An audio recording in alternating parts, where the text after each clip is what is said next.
Go through a very short, simple practice sheet I've used for a long time. Just trying to get outside the textbook a little bit, challenge people to use our model maybe in a slightly different way, maybe one step more toward realism, but with some made up events. So, the first event I have that I want us to think about is an unexpected freeze devastating the Florida orange crop. And we're looking at the market for orange juice. So, what I want to do, the way I approach these, is to set up my framework. I've gone ahead and done that in the interest of time, so you don't have to watch me just draw stuff. So, here's the market for orange juice with the framework in place. Um, you know it's orange juice because it says OJ right there. I've also listed the 9 determinants. Actually, you've noticed probably noticed from prior videos, I just made those and they're still there. And so when I hear of an event, once I have my framework set up, I ask myself, of the determinants, what does that sound like? And a freeze of the Florida orange crop with relation to orange juice, well, oranges, the orange crop that is, are a pretty major, important, integral, really necessary input to orange juice. You have to squeeze oranges to make orange juice. So the freeze of the Florida orange crop is an input effect on orange juice. And here it says prices, so oranges will be more expensive. You can still get oranges from abroad, you can still get oranges from California, but the supply of oranges will be down, so the price of oranges will be up. So input prices will be up for orange juice, right? That's under supply. Is it going to increase or decrease the supply of orange juice? It's going to decrease the supply of orange juice. So once I've established all of that, I just draw it in and trace back to the axes the expected price and quantity changes in the market for orange juice. So there's my new supply curve right there. See, there is my old one. I have a little mark there to indicate this is the new one. I accidentally just hit this with my finger. That's why there's a gap there. The quantity demanded of orange juice will be down because there'll be upward pressure on the price of orange juice due to the decreased supply of orange juice. And if you don't believe me that that's a decrease in supply, go back and watch some of the prior videos where I really beat to death that that is a decrease in supply of orange juice.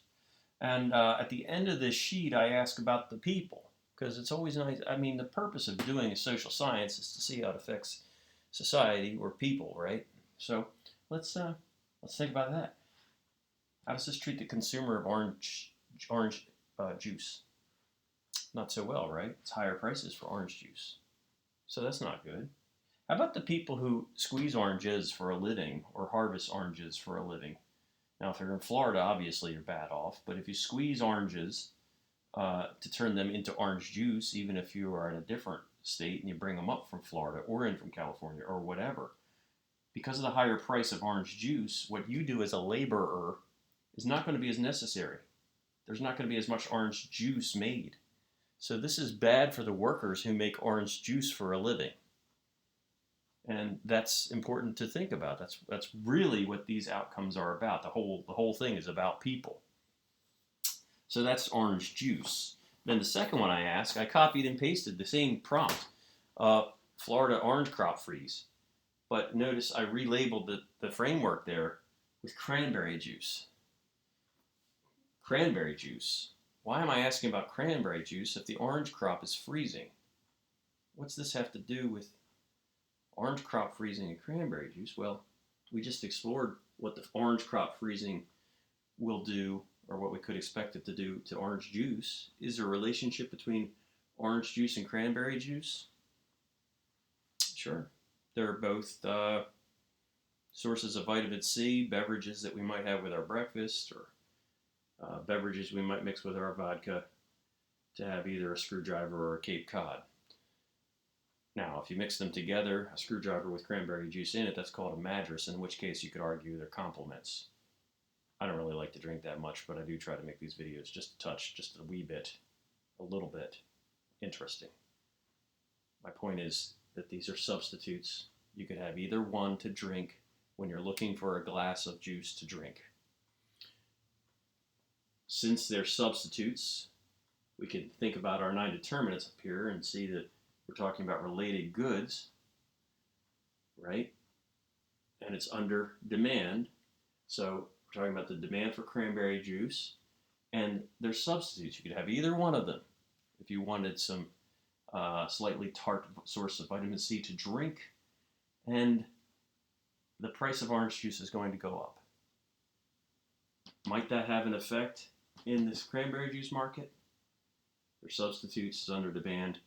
That's going to raise the demand for cranberry juice, because some people along this fall in the quantity demanded are going to stop buying orange juice because it's now too expensive. So it will raise demand for cranberry juice. Whereas I'm drawing it, I'll keep talking.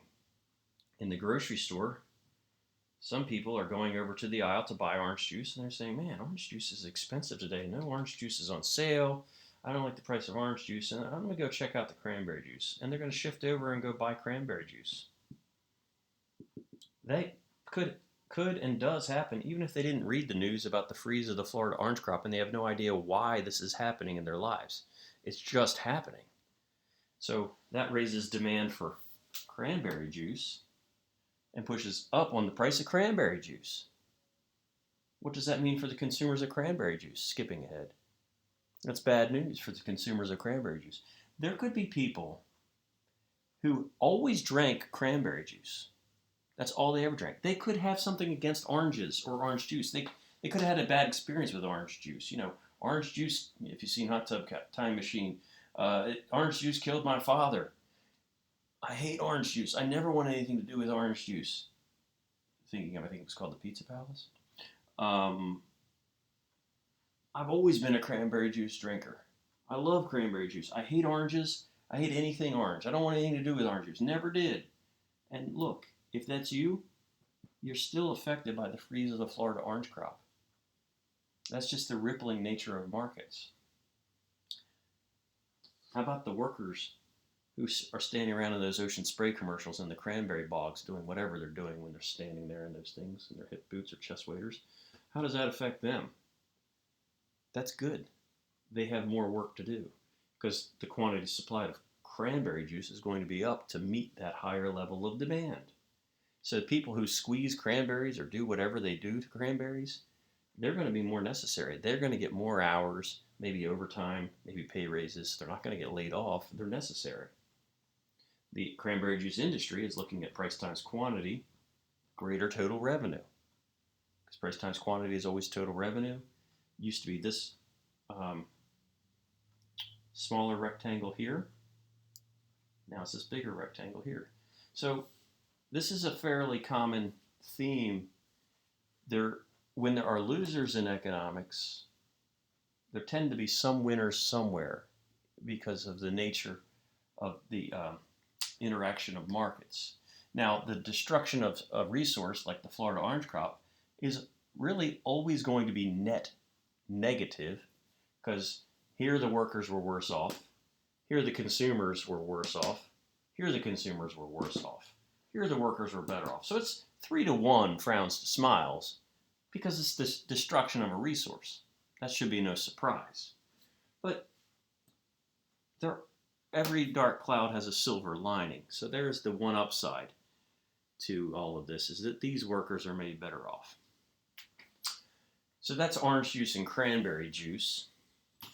The next piece, I haven't found a better way to word what I'm trying to word. And I know it's sometimes it's not the clearest question. I just don't know of a better way to ask it and make something interesting and get to the heart of what I'm trying to get to. So here's what I have. Trade restrictions are lifted. More clothing will be imported. Well, let's make sure we're clear on this term, imported. Imported means what you bring into a country from abroad. Okay? That's the amount of goods and services imported. Imported means the amount of goods and services brought in from another country or other countries.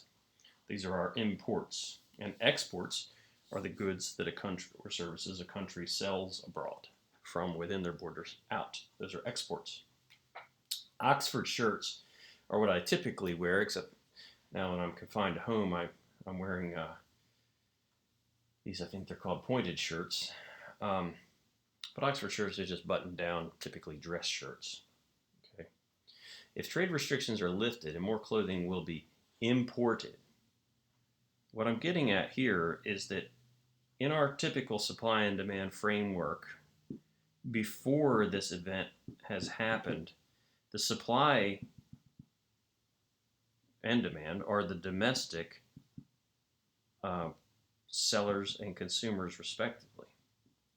But when the restrictions are lifted, what I'm suggesting is that now other countries will be able to sell here. So in our framework, we're actually looking up at our 9 determinants. If other countries are allowed to sell here and they previously were not, what I'm getting at is an increase in the number of sellers, and that's under supply. And an increase in the number of sellers under supply is going to raise supply, and this is a raise in supply. This is an increase in supply. That curve moved this way. And then we have a new equilibrium here for quantity and here for price.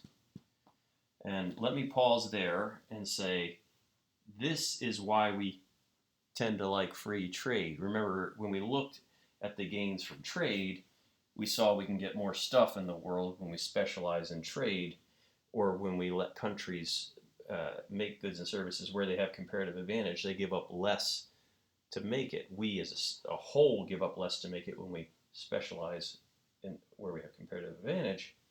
There that is, in the form of price. Lower prices is what the consumers get with allowing other countries to bring their goods to us if we import more. But we know this isn't good for domestic workers, yet down here I have an increase in Q, and I've left the mark off for just a minute for a reason. So this is a little above and beyond our typical supply and demand analysis, but I want to get to it just because this is such a current event, and this is still so important. And hopefully this ties together Chapter 2 and Chapter 3 and maybe makes a little bit of sense of it. So this is a little robust. This is a little advanced, but we can handle it. This greater quantity, what's happening in here is that this old supply curve represented the willingness and ability of the domestic sellers to sell. Well, now at this lower price, this is how much those domestic sellers are willing and able to sell. So this becomes the quantity supplied domestically. So I'm going to put DOM up there. And then this becomes the quantity. I'll go ahead and put my mark on there now. That is total bought and sold in the market. So the gap between these from here to here it represents our imports. This distance is imports. So the domestic production falls along this supply curve from here to here. And that is where the jobs go, domestically. Of course, as we explored in Chapter 2, this was in a market for which we did not have comparative advantage domestically anyway, and we will be producing where we have comparative advantage, and jobs will go up there. But remember, when we looked at Chapter 2, we have economic winners and losers with trade. Trade can make everyone better off. Doesn't mean it does make everyone better off. There, this gap, actually from here to here, is the disemployment that comes, the domestic disemployment that comes with goods being imported into our economy. So that's why we can have an increase in Q, but we still, as we all know and sense, we still have that frown down there for domestic employment. Why do we do it? Because the big old smile over here for the lower prices as consumers. Then on the other side of the ocean, when these trade restrictions are lifted, the country that's going to be exporting to us, our imports are another country's exports. So let me set up my framework and let's look at that market for just a second. We don't see or discuss that very much, I think. Generally, it's not as covered in the news. Well, now that the trade restrictions are lifted, this other country, and who I had in mind when I made this was Vietnam. We established normal trade relations with the country of Vietnam in around 2005 or 2006, somewhere around there. Prior to that, we were not trading with Vietnam as a hangover still of the hangover is not the right word because it wasn't a party, as a residual effect of the Vietnam War. We were still not trading with Vietnam until like roughly the early 2000s. Then we lifted the restrictions. Now this will be the exporting country up here. This is in the exporting market.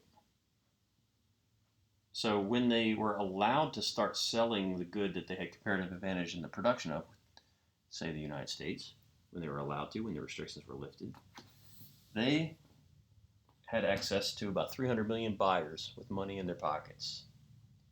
So that increases demand. And that raises the quantity that they'll be producing and selling in that market. Well, maybe in that market's a strong term because look, that raises the price. But what does that mean for the domestic consumer? The domestic consumer in Vietnam used to be able to go into the shop in Vietnam and would have to compete with other Vietnamese consumers to buy the Oxford shirt. Now that they can sell to the US, the American consumers are also effectively bidding on those shirts and they bid up the price. So the domestic consumption actually falls along their demand curve. Now those consumers are only, for that higher price, they're only willing and able to consume this much. But this much is how much will be made because what will they export from here to here? So this gap becomes the country's exports. Why do they do that? Because this is bad for those consumers. But why? Because of the jobs that they get to have in the exporting country. So that's good for the workers. So that's why we do these things. We already explored how, in Chapter 2, how that means more goods and services across both countries. But that's just a little bit more of the nitty-gritty of why seeing those benefits is sometimes so challenging. And it's also, hopefully, still more practice with supply and demand so that that becomes more comfortable. In the next piece, we're going to look at a current event, a news piece, and apply our framework to a real news piece and think through how different markets are affected by events actually going on in the world.